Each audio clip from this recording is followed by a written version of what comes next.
है आपका वापस स्वागत है हमारे YouTube चैनल ज्ञान क्लासेस SRK में।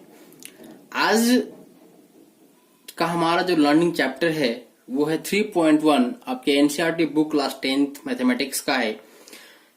चैप्टर का नाम है दो चर वाले रैखिक समीकरण। ठीक है, दो चर वाले मतलब यहाँ पे जो भी चर संख्याएं होंगे वो एक पॉलिनोमियल एक्स हम लोग पढ़ते थे। अब वहां ऐसा नहीं मिलेगा। आप यहाँ पे x y y z x z कुछ भी आपको डबल मिलेगा, केवल सिंगल नहीं मिलेगा। और रैखिक समीकरण मतलब जिसका हाईएस्ट पावर 1 हो। देखिए, एक हम सामान्य रैखिक समीकरण ले रहे हैं। देखिए, इस समीकरण में, इस इक्वेशन में हमारा जो एक्स और वाई है वो दो चर है। ठीक है, और ये एक सामान्य रैखिक समीकरण है। इसमें हम लोगों को पढ़ना क्या है? सबसे पहले आपको तो क्वेश्चन से आपको ये रैखिक समीकरण निकालने होंगे। निकालने के बाद उसको ग्राफ पे प्लॉट भी करना है। ग्राफ प्लॉटिंग सबसे आसान काम है, तो वो आपको ज्यादा दिक्कत होगा नहीं। अगर आप इक्वेशन निकाल लेते हो, बात को समझते हो जो क्वेश्चन कह रहा है, तो आप आसानी से इसका सॉल्यूशन कर सकते हो। ठीक है, और यहाँ से क्वेश्चन भी पूछा जाता है। इस चैप्टर से 3 मार्क्स का क्वेश्चन देखा गया है, तो इस कारण से भी ये चैप्टर ज्यादा इंपॉर्टेंट हो जाता है। तो चलिए वीडियो शुरू करते हैं। तो ये हमारा आपका पहला क्वेश्चन है कि आफ्ताब अपनी पुत्री से कहता है, ठीक है, आफ्ताब की एक बेटी है, जिससे वो कहता है कि 7 वर्ष पूर्व मैं तुमसे 7 गुनी आयु का था। ठीक है, मतलब आज अगर उसका कोई आयु है तो उससे 7 साल पहले जो था वो अपनी बेटी के आयु का कितना गुना था? तो 7 गुना था। ठीक है, ये क्वेश्चन का फर्स्ट पार्ट हुआ। सेकेंड पार्ट में क्वेश्चन कहता है कि अब से 3 वर्ष बाद, मतलब आज से 3 साल ज्यादा, मतलब अगर आज 2020 है तो आज से 3 साल ज्यादा कितना हो जाएगा? 2023 हो जाएगा। बाद में तुमसे केवल 3 गुना आयु का ही रह जाऊंगा। इस स्थिति को बीजगणितीय एवं ग्राफीय रूप में व्यक्त कीजिए। देखिए, बीजगणितीय कहने का मतलब ये है कि आपका इसको इक्वेशन निकालना है। ठीक है, जो लीनियर इक्वेशन रहेगा। एंड सेकेंड वन कि उसको ग्राफ पे प्लॉट करना है। ठीक है, ग्राफीय विधि से भी सॉल्यूशन उसके आगे चैप्टर आपको मिलेंगे। तो चलिए इसका सॉल्यूशन सीधा शुरू करते हैं। ठीक है, अब इसका सॉल्यूशन किस प्रकार से होगा? अगर बात किया गया है कि 7 साल पहले का और 3 साल बाद का, मतलब आज कोई ना कोई आयु दोनों का तो होगा ना, कुछ तो होगा। तो उसी को सबसे पहले हम लोग लिखेंगे माना कि, क्या माना है कि आफ्ताब का दोनों का वर्तमान आयु हम लोग मान लेंगे।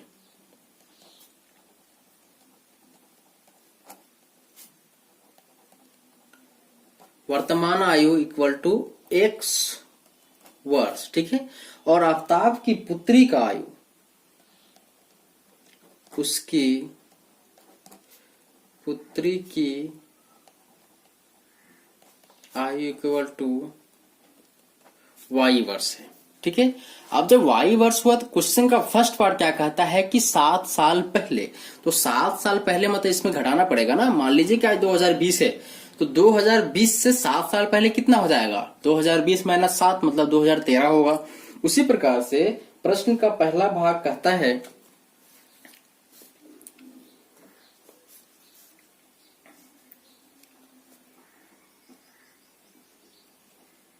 प्रश्नानुसार। ठीक है, प्रश्नानुसार क्या कहता है कि 7 वर्ष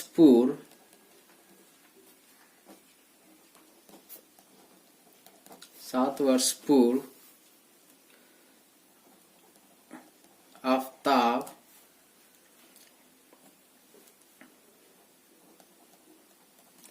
अपनी पुत्री की आयु का 7 गुना था।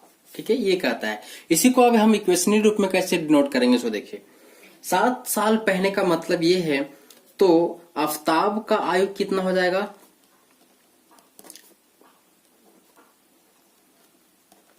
x माइनस 7 वर्ष होगा। आप चाहे तो इसको नहीं भी लिख सकते हो। ठीक है, और या लेकिन यहां पे लिखना पड़ेगा 7 साल पहले। ठीक है, और पुत्री की आयु इक्वल टू क्या हो जाएगा? y, इसका भी तो 7 साल कम हो जाएगा ना, 7 साल पहले। अब यहाँ पे हम लिख सकते हैं प्रश्नानुसार, ठीक है। तो अगर आप चाहो तो इसको लिखो या फिर नहीं भी लिखो, लेकिन यहाँ पे लिखना पड़ेगा कि 7 साल पहले, ठीक है। यहाँ पे आप लिख सकते हो कि 7 साल पहले, तब ये दोनों लिखिएगा।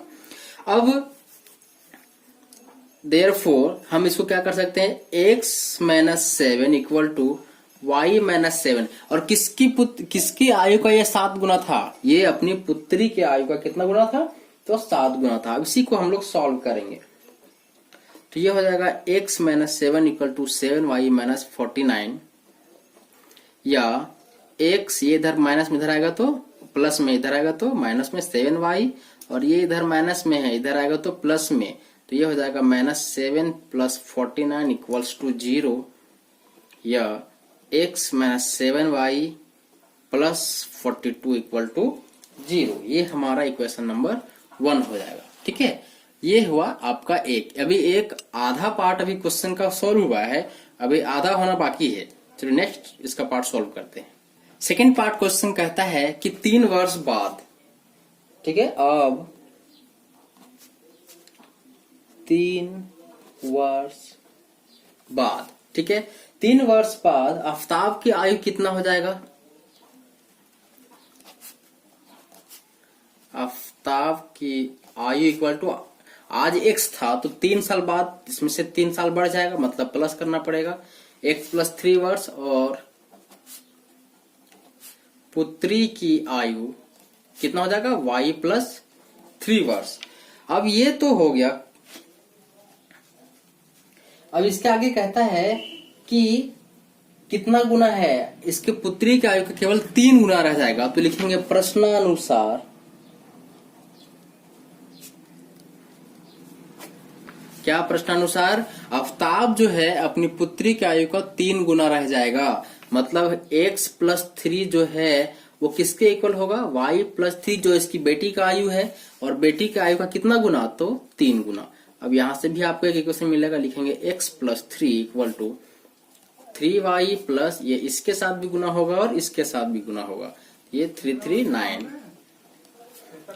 x प्लस 3y प्लस 9, ये अब इधर आ जाएगा, तो x minus 3y plus 3 minus 9 equal to 0, या x minus 3y minus 6 equal to 0, ठीक है। ये आपका निकलेगा समीकरण 2। अब इसको हमको चूंकि ग्राफीय रूप में भी इसको हमको दिखाना है, तो वो कैसे दिखाएंगे, सो देखिए, एक एक करके हम लोग इसका सॉल्यूशन निकालेंगे x और y का वैल्यू। चूंकि x और y जब एक साथ है तो x के हर मान के लिए y जो है वो चेंज होगा, और y के हर मान के लिए x भी चेंज होगा, ठीक है। तो आप लिखेंगे समीकरण 1 से,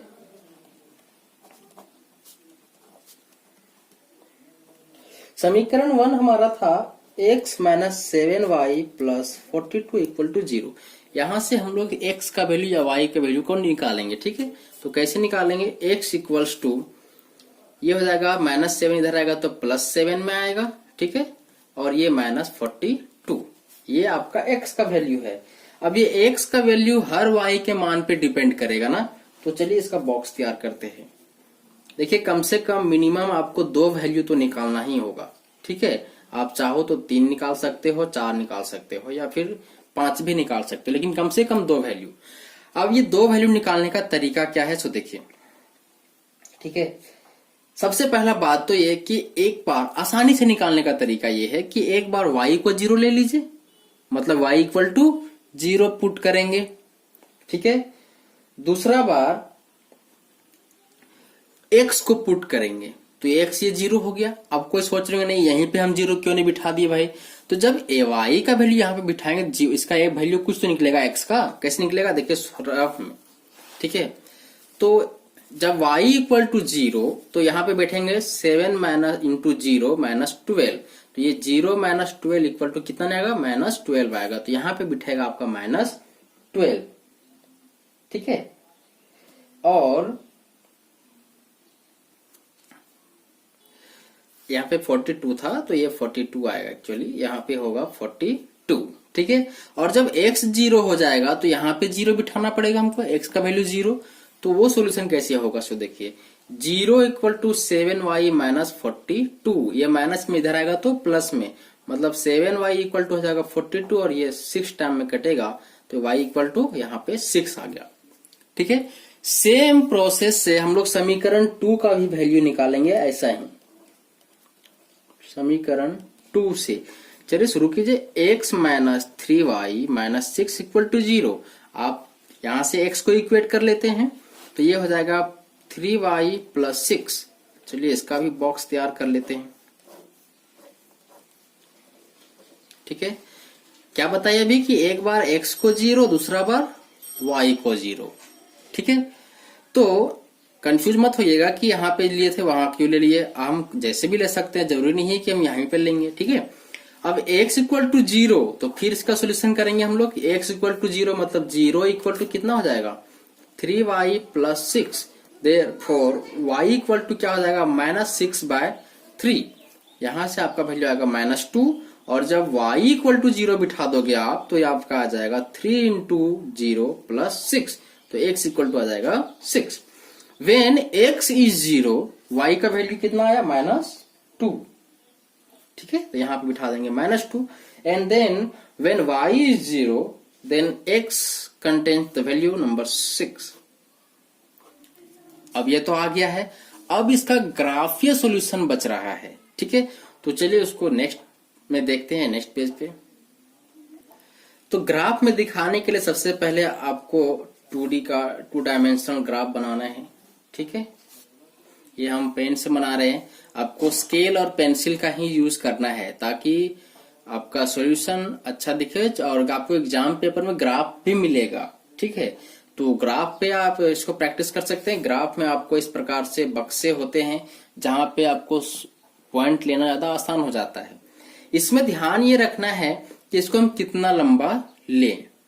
ठीक है, आपको उतना ही लंबा लेना है जितना कि आपका वैल्यू है, उसी प्रकार से इसका फॉर्मेट भी तैयार करना है खुद से। ठीक है, देखिए आपके इस नंबर पे यहाँ पे सबसे इसमें और इसमें सबसे ज्यादा नंबर कितना है, चाहे वो माइनस में या प्लस में, उससे कोई मतलब फिलहाल नहीं है। ठीक है, तो आपका सबसे बड़ा नंबर है -42।